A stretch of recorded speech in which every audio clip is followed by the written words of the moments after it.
Welcome, everybody. Welcome to this episode of Café con Leadership. I am your host, Sandra Noemi Torres, and today I have Carlos Medina. Welcome, Carlos. Thanks for having me, Sandra. I'm so excited to have you. Carlos is a business owner, and he's also the president of the state of the statewide Hispanic Chamber of Commerce of New Jersey. Yep, that's Sometimes me. it's a tongue twister. Awesome. So on that, I wanted to ask you, as the president of the statewide Hispanic Chamber of Commerce, how do you define leadership? It's a myriad of ways. I like to say the chamber takes on, a certain energy of the board of directors. So not only me.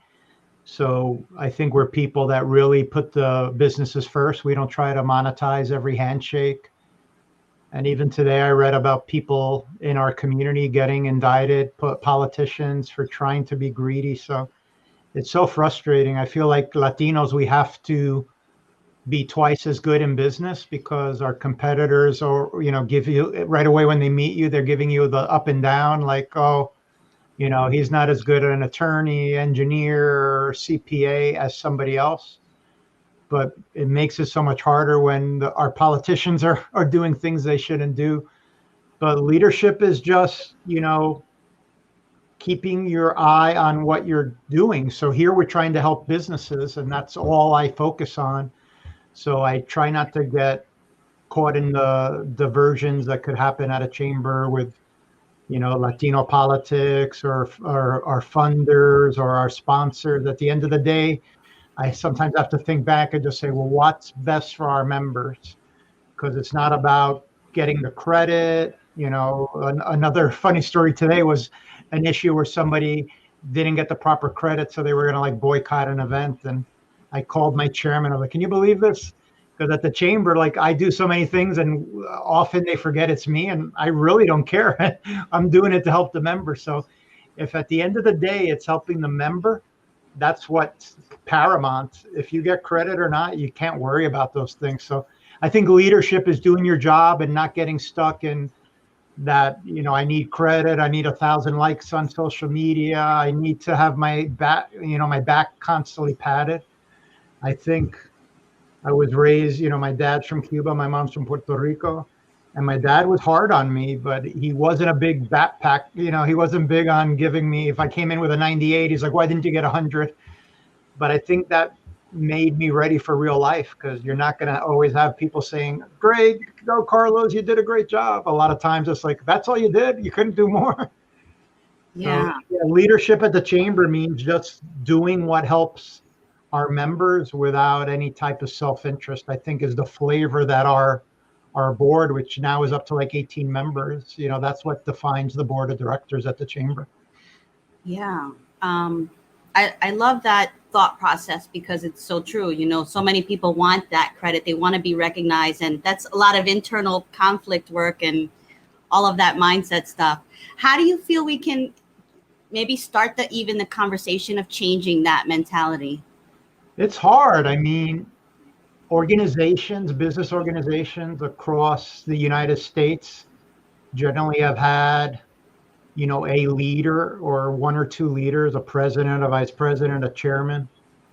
And I think it's almost more exaggerated with the Hispanic Latino culture, because it's like el jefe, it's very much like a celebrity status. So I know the United States Hispanic Chamber, I'm very friendly with Ramiro. When they were searching for Ramiro's position, they used the term that I like, servant leadership. So they said an organization should almost run without the need for somebody that everybody knows.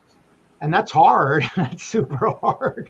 Yeah. Because, I could be in an event and not want to take the microphone and just be tired. And it's like, no, Carlito, you have to come here. Oh, no, I want this. And I was like, I'm trying not to be that guy. And I want to say, no, my team did everything, recognize them. But it's hard. It's hard because you get pulled into that position as much as you may want to spread the wealth. And, when I get even asked for TV appearances, I ask some of the other board members, do any of you guys want to take it? Because I certainly don't want to make it about me, because then that makes a transition in the organization really difficult.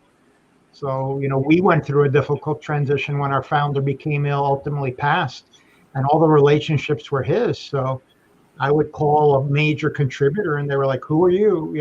I'm used to talking to Daniel. I was like, "Well, Daniel's not here. He got very ill," and it was hard to rebuild the chamber. So I certainly don't want to do that for the next generation of leaders. So that's why we try to have multiple points of contact, multiple people handling events. And again, try not to have any ego in it. Just spread the publicity and spread the work too, Yeah. God forbid, or people say, instead of getting hit by a bus, I get hit by the lottery and I'm not here tomorrow. You want somebody to be able to fill, the chamber seamlessly and not be like, "Oh, Carlos is gone, the sky is falling." And that's why we do have a strong chair and vice chair at the organization, because I want it to be that, very interchangeable, the pieces at the chamber. Yeah. How do you feel like during this pandemic the businesses are doing right now? It's really interesting. I think our members are doing okay because we're Hispanic and we already struggle. Like I said earlier, we have to do things twice as good. So I don't think we're as depressed as, the general businesses in New Jersey. But the media wants to portray a little bit more of a disaster scene. So I've been able to place a lot of our members on, big networks in New York, ABC, CBS, Univision. But the reporters seem to want to keep on portraying it like, "Oh, the pandemic has hit Hispanics and African American harder than everybody else." And even though my member says the opposite, they cut that part out. So we had somebody who has a company and all she said is, "Yeah, times are hard, but blah, blah, blah." And they cut at "but." So it was Good Morning America. So it's a big network. She was very happy. She got a lot of good PR out of it. But her little 5 seconds was not really a fair representation of what she said. Yeah. So the answer is, I think we're doing better than mainstream companies, because we're already, either our parents or ourselves had an immigrant journey. We've had to do things, so hard that we're used to adversity. We're not necessarily, it's not like the sky is falling because of adversity. So I think we're faring a little better than mainstream, but it's difficult. The chamber has been able, God bless you, the chamber, salute. The chamber has been able to really help our members with the payroll protection plan loans, the emergency injury disaster loans. Our governor has been super communicative with us. His office called me this morning, God bless you, asking me questions on how we're doing, how the local EDA has been working with us. And the EDA has been amazing. They did about 5 rounds of funding for small businesses. They did one that was more specific for restaurants. They've done programs that help pay your rent if you're in a commercial space. So we're hanging in there. It's tough. I mean, revenues are down. Some revenues are up if you're in construction, if you're a landscaper and people are staying in their backyard rather than traveling. If you're in cleaning services and things like that, your business is up. But most businesses are taking a slight hit. Mm-hmm. So we're plugging away and helping each other. We use the hashtag familia a lot at the chamber. So just helping each other as best we can. And a lot of it is psychological. We just do a lot of Zoom calls and let people vent, because the unknown is scary to an entrepreneur. Yeah. That really is a great kind of benefit, to have that community, that family community where people can vent or let you know what they're going through and be part of that network. What are your thoughts on today's world where we're seeing a lot of diversity and inclusion? Do you see organizations that are incorporating that now, have already been incorporating that? What are your thoughts on that? I'm pretty aggressive on this topic. So I think that we are seeing a little uptick, but we're a long way to go. So the statistics are staggering. I think board of directors, Latinos on board of directors is like 1 or 2% of all Fortune 1000 boards. And yet we're roughly anywhere, I'm going to guesstimate the census. We're like 20% of the population. So I would argue 20% of board of directors should look like your consumers. And I don't say it emotionally because I'm proud to be Hispanic. Like I try to talk with CEOs, pure statistics. So if you're the board of directors and the president, the C-suite of an organization, let's say you're a utility company and 20, 30% of your customers are Hispanic, you're really not serving them properly if you don't have their insights, if your board of directors don't reflect the organization. So I think they're doing a disservice, and study after study has shown when you're diverse, you don't make mistakes. Years ago, there was a Adidas commercial that spelled the country of Colombia with with two O's instead of a U, and or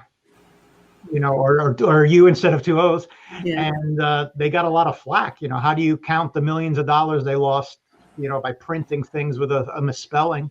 But they have, a very, a board of director that doesn't have any Hispanic insight. And vendors, you got to hire the PR firms, the attorneys, the CPAs that look like and understand your community. So I'd say there's a little uptick with what's happened the last year with, Black Lives Matter and a lot of brutality and some of the prejudice have come to the forefront, but we're a long way to go. The numbers are really just so far apart. I think so too. What do you think about organizations? I actually had this conversation earlier this week. We were talking about diversity and inclusion, and a lot of companies are understanding the importance that they have to incorporate this into their organization, diversity and inclusion. And what is being found is that they think hiring a couple minorities or Black and brown community, that they're feeling that need to be diverse and inclusive. The problem is that they may be diverse, but they're not being inclusive. So albeit you have minorities working for your organization, you're not actually including them in a lot of the big decisions or important things that actually impact them and actually want to stay with that organization and feel like they're part of. Yeah. What do you think about that? I think it's important to have the I and not just the D, but one way you achieve that is through and there are different names for it, ERG, BRG, either employee relationship groups or business relationship groups. So like I'm on a corporate board in Jersey of a company, Horizon Blue Cross Blue Shield, and my first entry to meet their CEO was through the chamber, and then also I spoke several times to their Hispanic employee groups. So having those groups, number one, they're great for the companies. The amount of BD and PR that these ERGs do is amazing. At the chamber, we helped broker a huge deal with UPS's BRG. They were getting tables at our events, and UPS at the time wasn't interested in becoming a member, but their employees were. And then they got a huge, like $1 million UPS contract with a food company based because they were at one of our events. And suddenly then UPS was like, oh, where do we join? You guys brought us great ROI. And it was really their employees. So I'd argue it's so good for a company. And then that's a little bit more of the I, the inclusion within an organization. Because generally, if you have a BRG, the CEO comes to some of the meetings, or he has a lead director that comes to some of the meetings, often not Hispanic, because if you have your 5 top employees are white men, you don't have the opportunity to have Hispanic. But at least if that white man is coming to the twice a year meeting of the 500 Hispanic employees, you hope that he's going to hear them, understand them, and make decisions based on the feedback that group of employees gives to the the C-suite or the vice president or the president. Yeah.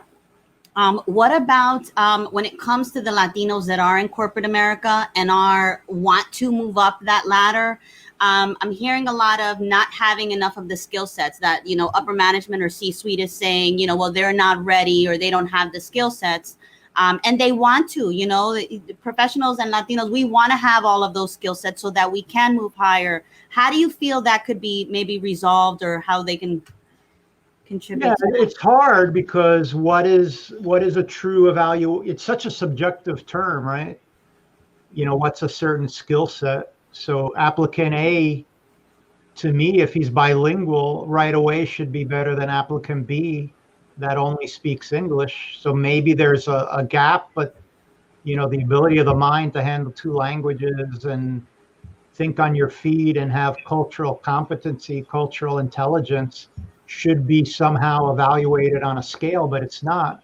So they might be looking at, financial acumen, experience in handling budgets of over, $5 million. But at the end of the day, is that really a fair measure? Okay, the Hispanic applicant handled a $1 million budget, not a $5 million. So they don't get the check mark. But I think I think we have to look at the criteria. And when they feel there's still a gap, I think companies have to invest in one-on-one coaching or mentoring.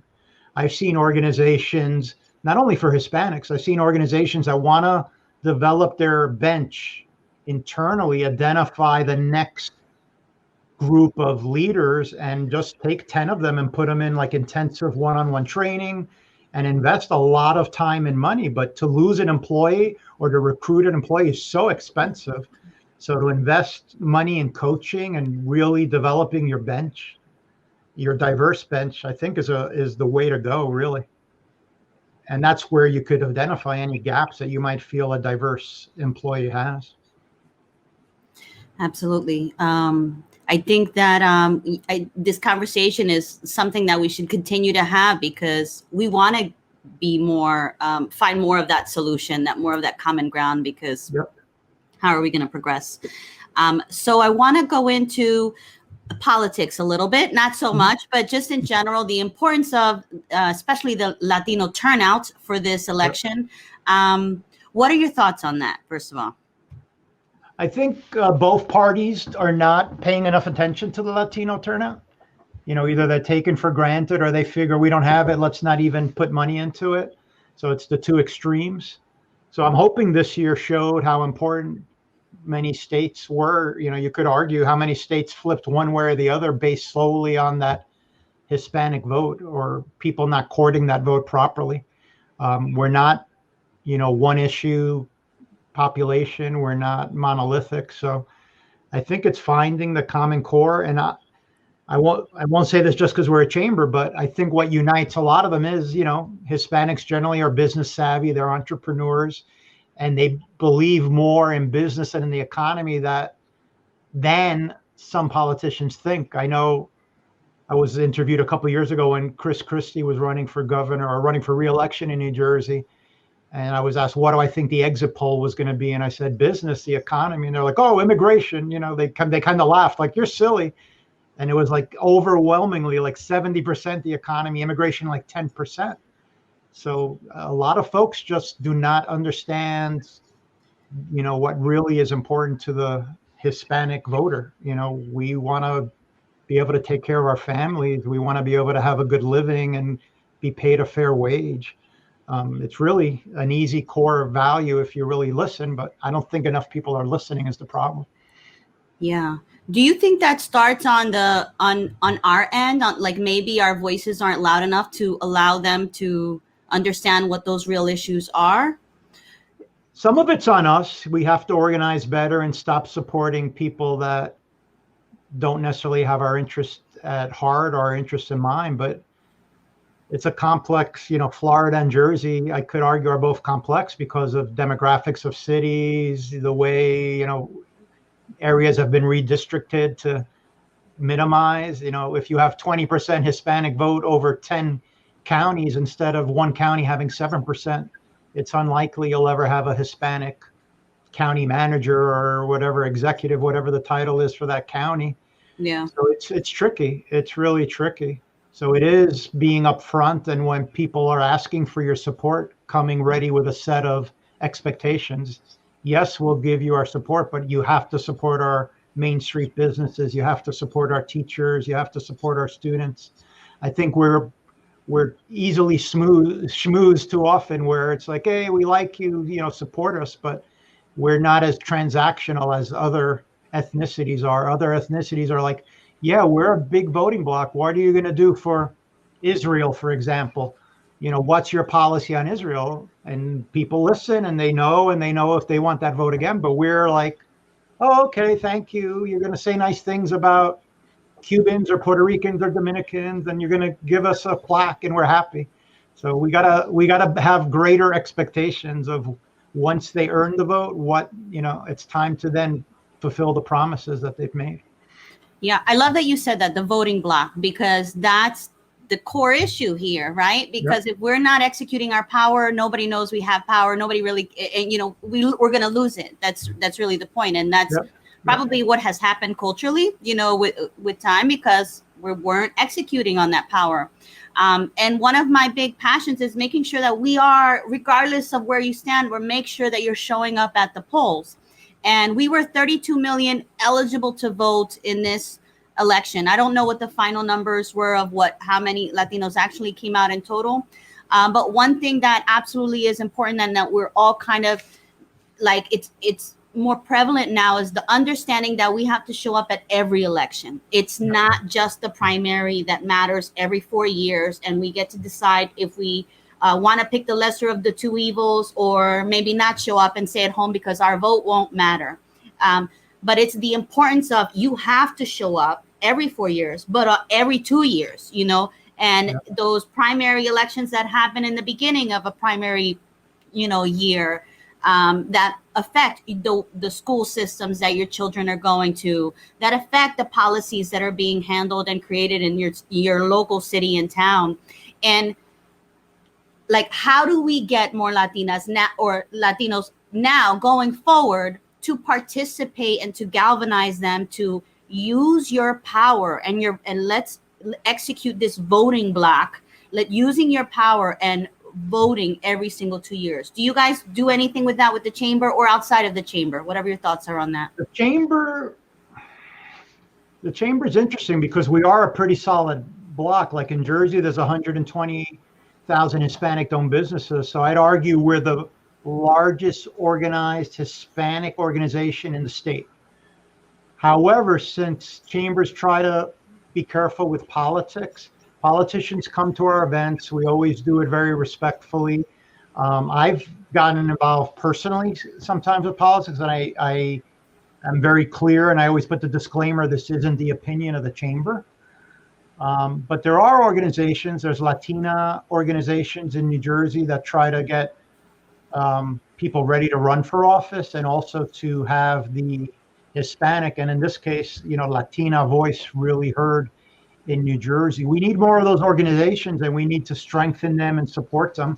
I try personally, I just did a scholarship with one of those Latina organizations, my wife and I, to help pay for education for a Latina getting into the education field. So we just got to put our money where our mouth is, and when we make it, we got to pay it forward. I'm very frustrated with successful entrepreneurs that forget, that they got a lot of helping hands, and you have a responsibility. And sometimes it's simple as even a responsibility of being recognized. I've argued with big CEOs about giving them an award, and they're like, "Oh, Carlos, I'm busy, I'm running around the world." And I was like, you have a responsibility. This isn't because I want to draw, you to buy a table. I never do that with an award. I was like, you come with your wife for free, but I need role models. It's important for me, for somebody to say, "Oh my God, you had, Jose Doe here. He's the CEO of a Fortune 100 company. I could one day be there." So I'm not shy to hit these people on the head, but even the small entrepreneurs, we have the familia here at the chamber. So I think folks are doing it, but I'd like to see more of it. If we give you a helping hand, then you have the opportunity to help another member of the familia. I call it an obligation. You really have an obligation to pay that forward and help even a little bit. It could be a little check to a nonprofit, a check to a scholarship. Latinos, we got to stick together. Other ethnicities do it. Other ethnicities, and I'll use the Jewish community again. They say that the Jewish community, $1 goes $8 around within the community. So they try to shop within, their community, and we don't do that. We just say, well, I could save 5 cents. I'm going to go to Kmart. I'm going to go to Walmart. I was like, no, pay the 10 cents, pay $10 more. You really don't realize at the end, you're helping the community so much. Help the guy who has a bodega down the street.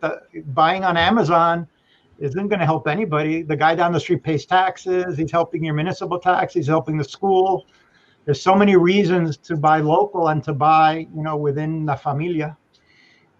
Yeah, I agree so much. I always say, especially down here in Florida, it's like there's a lot of Black-owned businesses, and the Black community is awesome with making sure that message is out and making sure that they're doing so much better than us here. And having been a New Jersey resident, I understand completely what you mean. And how do we start taking some of that energy and some of those practices and put them into our community, Yep.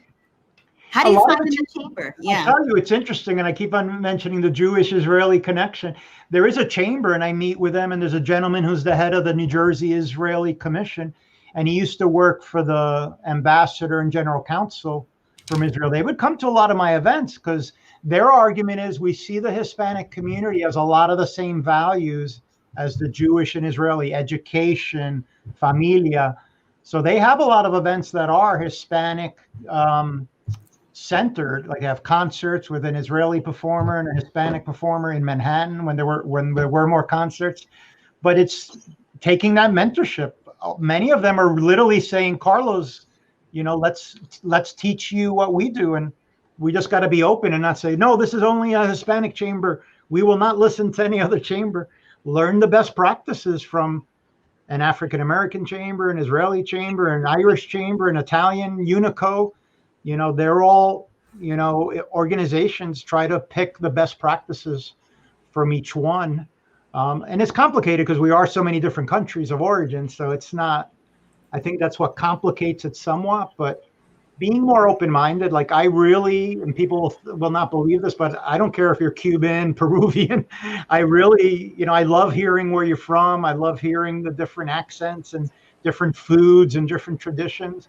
We share a language and we share a culture that's very similar, even across 22 countries of origin, depending Latino or Hispanic.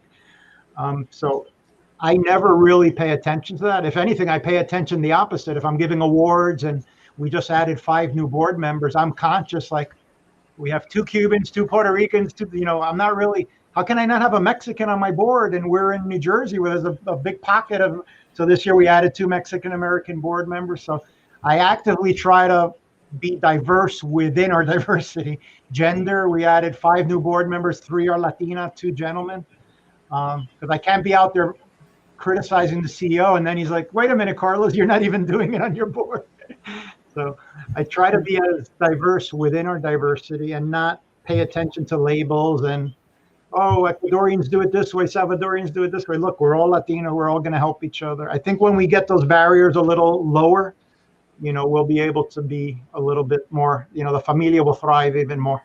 Yeah. I love that you threw that in because we don't really look at it that way. We can learn so much from so many different cultures. And although obviously, because I'm Latina, and my passion is to make sure that we empower this community. But like, these are issues that are across the sphere, of humanity. All of us have cultural baggage and obstacles and upbringing. And but I love that you had added that it's important that we're learning from these different cultures, because I think especially growing up in New Jersey, that's how I grew up. I didn't have a Latina mentor, a Latina image of somebody that had already reached the pinnacle of where I wanted to go. And I remember back then I would Google, my early 20s, I would Google like Latinas, CEO or Fortune, and I didn't find any. Like, when you look that up, it was so stereotypical of what you found. And that has been like, just like baggage. That's like, okay, where do I look for? So you look for mentors anywhere. You look for guidance and people that can show you the way. And I think that when you have that community, especially in New Jersey, and I worked for a Jewish company for a very long time, and I learned so much from that organization, and just the culture, the people, and the knowledge, and the perspective, and the approach to business was so, it was like a college education. It was like, that's a good analogy. And what I try to lead with any organization is how does this sound eloquent and not not stereotypical? We're a booming economy, right? So there's something called the Latino GDP, gross domestic product. So if Hispanic Americans were a country outside of their own, they'd be like the sixth largest economy in the world. So when you're approaching these other groups, be assured they want to be our friends. So it's not like, dear group of people from New Zealand, we want to learn from you. They're like, oh, Carlos? Like I feel today like people want to be part of the chamber. Like, you're from the Hispanic chamber? Because they know that's where the money is. And in 10 years, what's this country going to look like? The number is going to keep on multiplying. Hispanic businesses are growing. So it's smart business on their part. So it's an equally fair relationship. It's not me saying, do me a favor, New Zealander. It's all one-sided. They're like, no, this is going to be good for me because Carlos's network has 120,000 customers, and I want to be part of that. And if I share some of my knowledge, there's a real return to me. So I walk around very confidently like, hey, we're a big GDP. You're doing me a favor, yes, but I'm going to give you the favor back 3, 4, 5-fold. So it's a very fair trade. It's not a one-sided request. Yeah. Yep. I love that. You know, we are a powerful, we have powerful buying power, you know, and they know it. Give us some background on you. Give us your upbringing, your details. I was born in Jersey. My dad, came from Cuba at a young age, actually before Fidel, probably from the prior dictator Batista, because my granddad was in the military. And then he ultimately passed, and he came here with his mom very young, with like $5 in his pocket or something like that. He thought he had a rich uncle, and he didn't. When he came here, he saw that my uncle was living in a little apartment with like his wife and like 4 kids in a 1-bedroom. So hard worker, met my mom from Ponce, Puerto Rico in Manhattan. They fell in love. Ponce here. The funny line, I tell this a lot, you know, I've done it on I have a show on NJTV that I tell it. And I also, when I'm at events, my mom, when my dad was courting her, my grandfather Jesus said, ese cubano solamente quiere su papeles. So he was not a fan of my dad at all. He's like, he only wants his green card. He's going to marry you just to get legal in the United States. Too funny. But, you know, my role model is my dad. He worked so many jobs at the same time. He went to the Korean War. He got sent over to Germany, and that's how he became a citizen. Because when you're going overseas, if you're a prisoner and you're not a citizen, you get the same protections afforded by like the various Geneva Convention and whatnot. So he got in front of a judge, raise your right hand. He became a U.S. citizen, didn't speak English very well. Was mentored a lot by Puerto Ricans in the military. So he had a lot of friends that, you know, helped him being in Germany and not speaking a lot of English, not speaking German, only speaking Spanish. And always was a hard worker, ended up working at the New York Times. So had a pretty good career, one of the highest ranking Hispanics, always paid it forward. Even if it was something as simple as the people who work in the kitchen, he was always like, you got to have more Latinos here. He helped hire like some of the first reporters at the New York Times that were Latino. So he was the president of the Hispanic Club and always gave it back. So always taught me it's not about money, it's about paying it forward. So I'm rich by, you know, the people and the company and the people that I help and the thank you and the hugs that I get. I'm, knock on wood, I do good with my different ventures because I'm very entrepreneurial.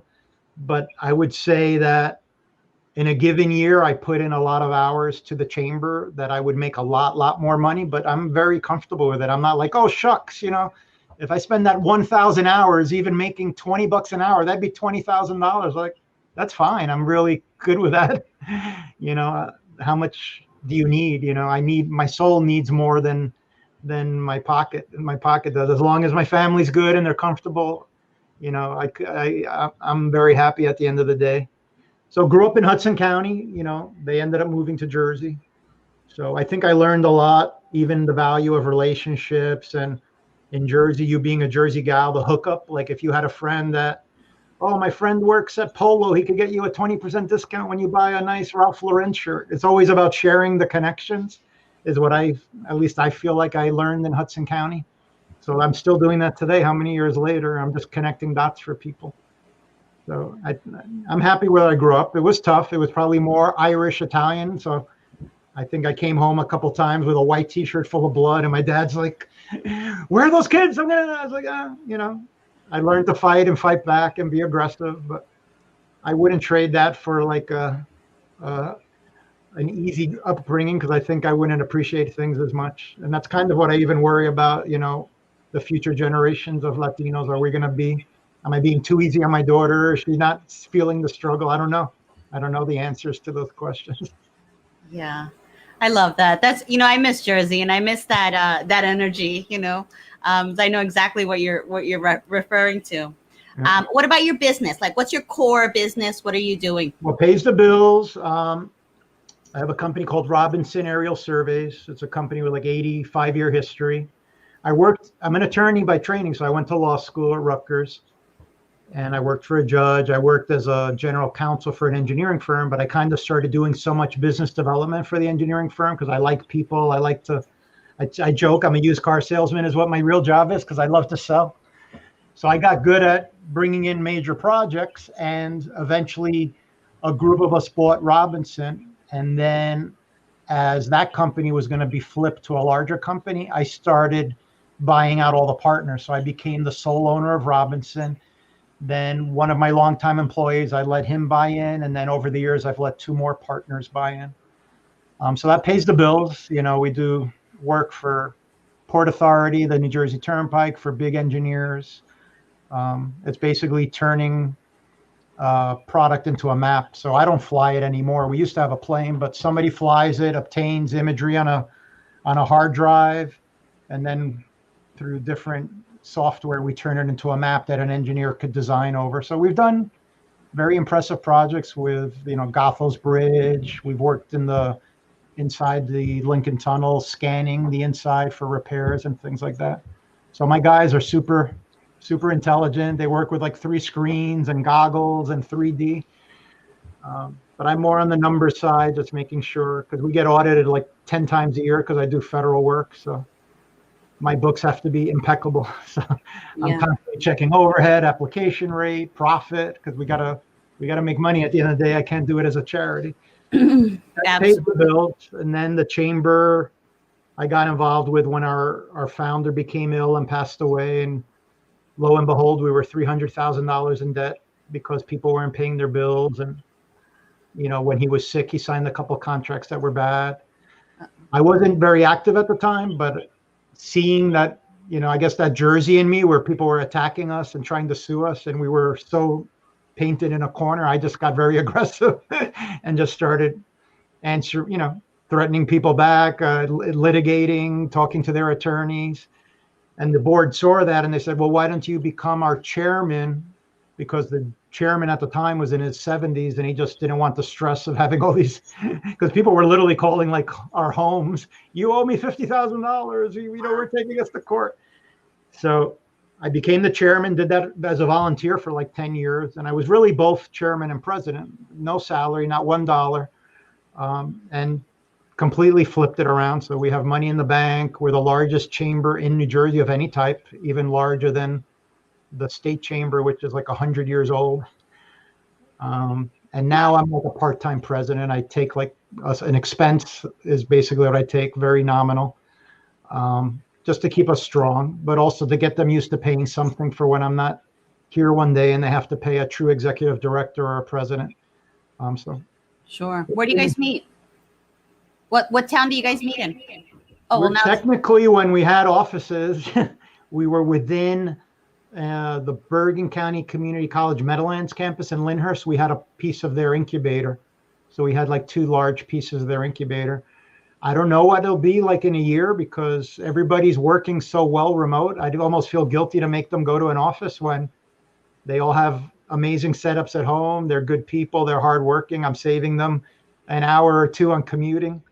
So I'm not sure what the future will hold. I would love to have, one of my dreams is to have a campus or a building for the chamber, with some incubator space, event space, a place where our members could reach attorneys, CPAs, and things like that.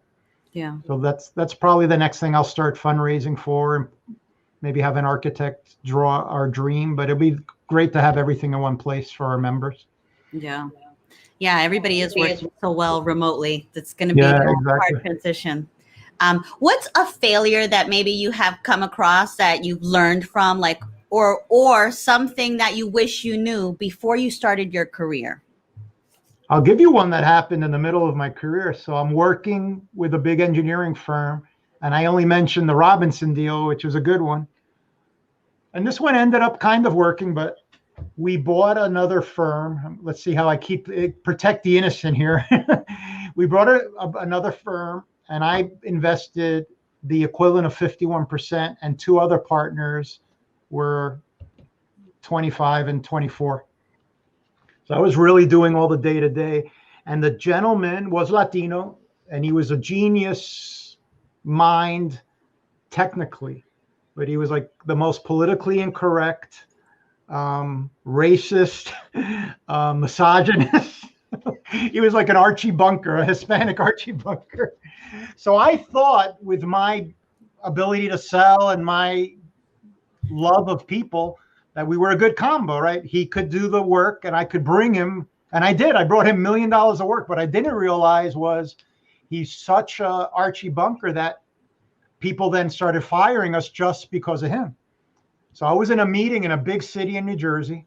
It was me, him, and 5 clients. And this is a $1 million project. So I'm like, all right, let's kick it off. I'm not an engineer, but I know my way around engineering. So they're talking very technical about a room in the building that they need to do some major improvements to the electrical grid. And my client says, oh, I think you should move it to room B. Now, this guy is like a NASA engineer. He's not a dummy. He's a smart guy who works for the city. And my new employee, because I now own the company, says, what's your educational background to make that recommendation, Mr. John Doe?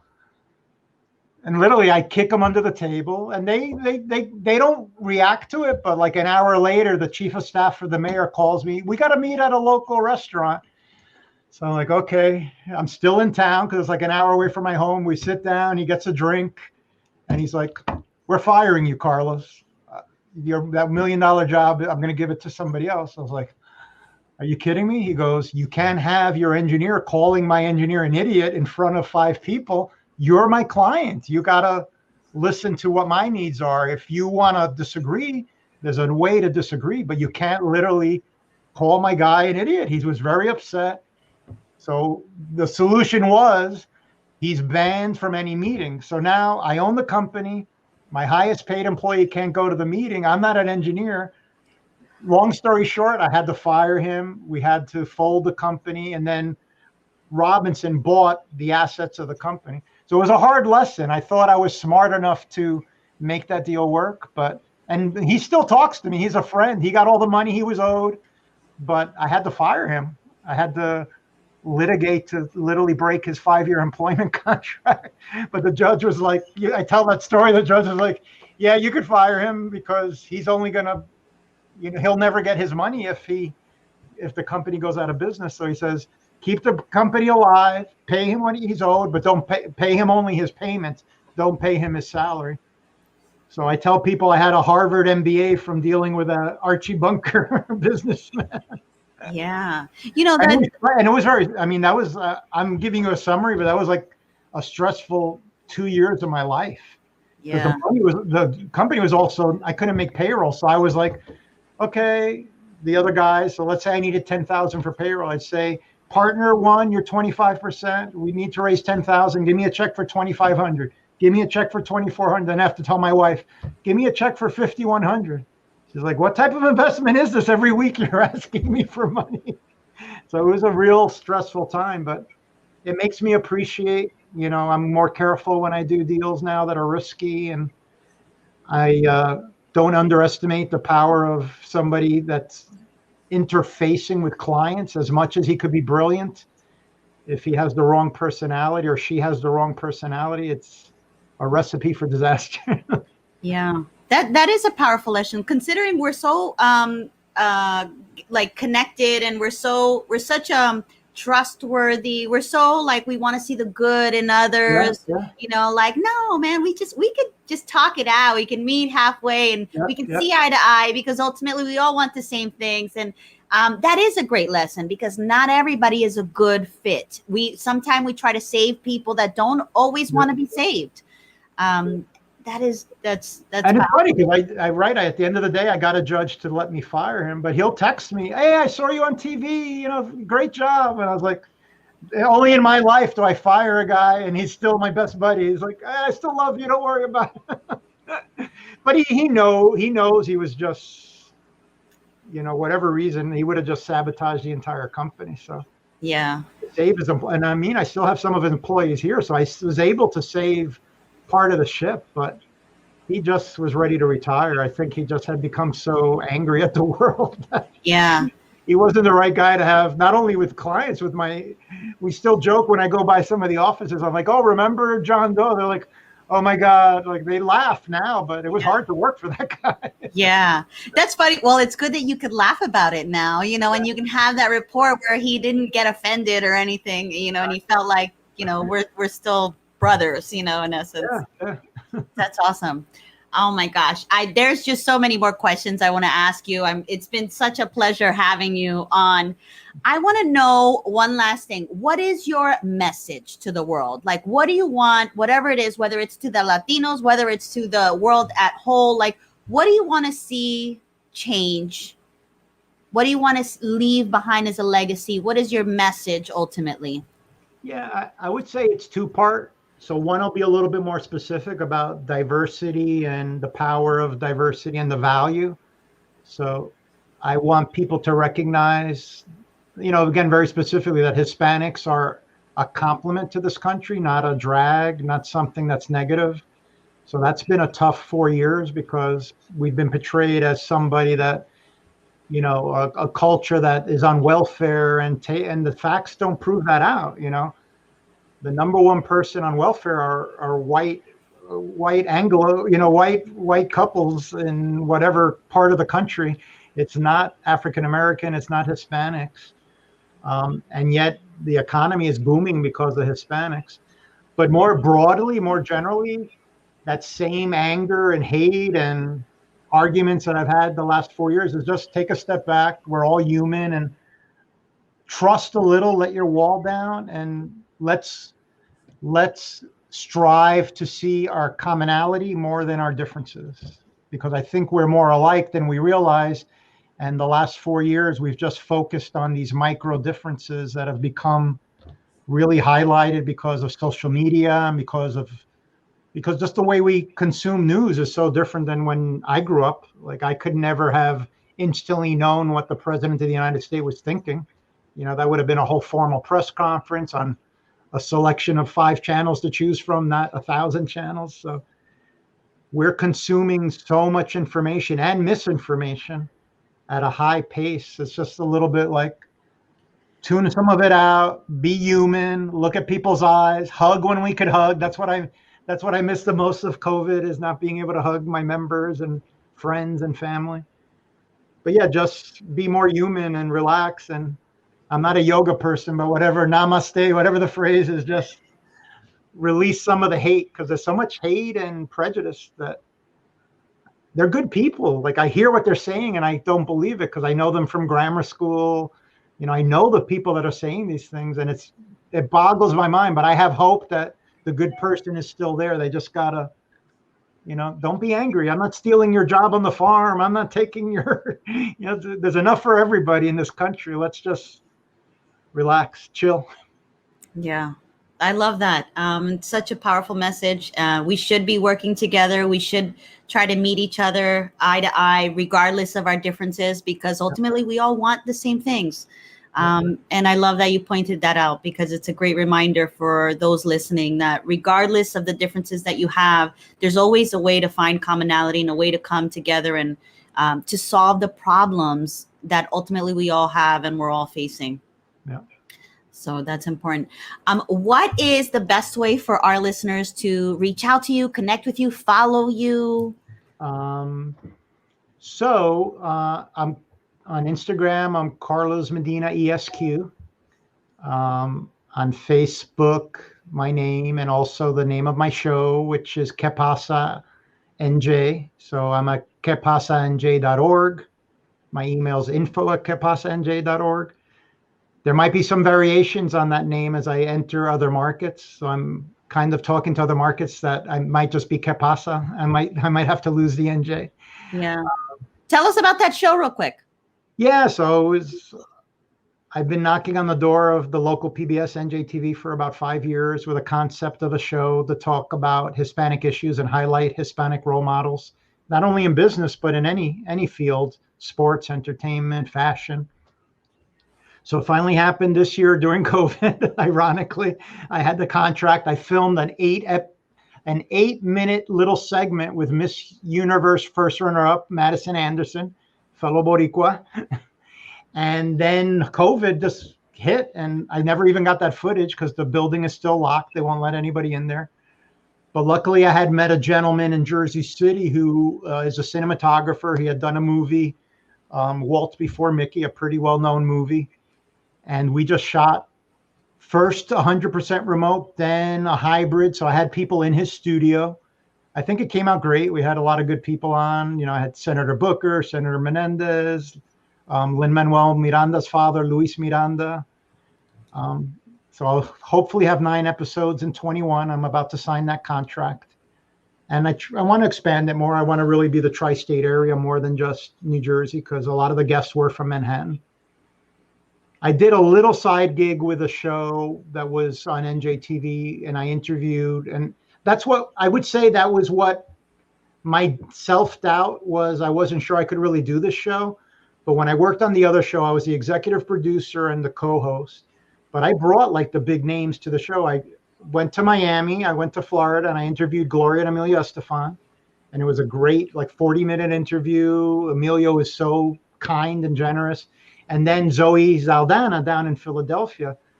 So after the show, and it didn't look like the show would go on much further, I just said, why? And even the gentleman from NJTV is like, what are you waiting for? Because I got that show on NJTV. And he's like, why did you pitch me that show? I was ready to greenlight your show. And I was like, yeah, you're right. Because it was a good kick in the butt. He's like, just do it already. I have the contract here. I know your quality. I know what you could do. I'm not going to drive you nuts. I gave him a reel. I gave him what's called a treatment, which is what's the show going to be about. And luckily I had good editors and cinematographers with me. I think it was a fun 6 episodes. You could check it out. I just opened my YouTube channel 2 days ago and put a little 3-minute clip of my introduction. So I'll start putting segments on there. But I think it was super fun. I enjoyed it. I like talking, obviously. So it was a good time. And a good connection. And I just feel like we got to highlight Hispanic success stories. So yeah, definitely. I was just going to ask you that. What is next for you? What do you want to do next? I'd like to take that show just a little broader. I mean, other chambers have joked, but us Hispanics, when we joke, sometimes it's because we're going to make a business proposal. So one of the big chambers is like, man, I love that concept. I'm going to steal it. I was like, you can't do that because of my attorney, but we could talk. We could partner. Yeah. So I wouldn't mind helping other locations do it. And I don't need to, like I said earlier, it doesn't have to be my face on the camera. I just want to help with what I've learned, because it is, it is a lot of learning experience, what a station like a PBS needs. But now that I think I know some of it, if you're going to a PBS in another state, I hope I could help. And I know agents, and I keep on meeting more people in my network. So yeah, it would definitely be fun to find all the hidden gems in the United States, all the big stories, but also the little entrepreneurs and people that are inspiring others. Yeah, absolutely. I love that, and I love the idea that we have to instill that collaboration amongst each other. There's so many people working in their own silos, but we can learn, we can grow, and we can move the ball forward and upward if we are understanding the importance of collaborating, and working together and filling in gaps and holes so that we can create something we can create our legacy ultimately. Yeah. But thank you so much, Carlos. Thank you. It's Carlos Medina on LinkedIn as well, right? Like the URL? Or? LinkedIn is Carlos Medina. I Mhm. mean, maybe put in Robinson if there's too many Carlos Medinas. That might help narrow the search. Okay. All right. And I'll include it in the YouTube. YouTube is Que Pasa NJ. You'll find it on YouTube. Only one video now, but it's getting a good traction. So yeah, I'm gonna subscribe. Absolutely. yeah, please. For sure. I'm definitely a rookie when it comes to YouTube, so I need I need all the guidance I could get. Yeah, for sure. Thank you so much. It's been such a pleasure.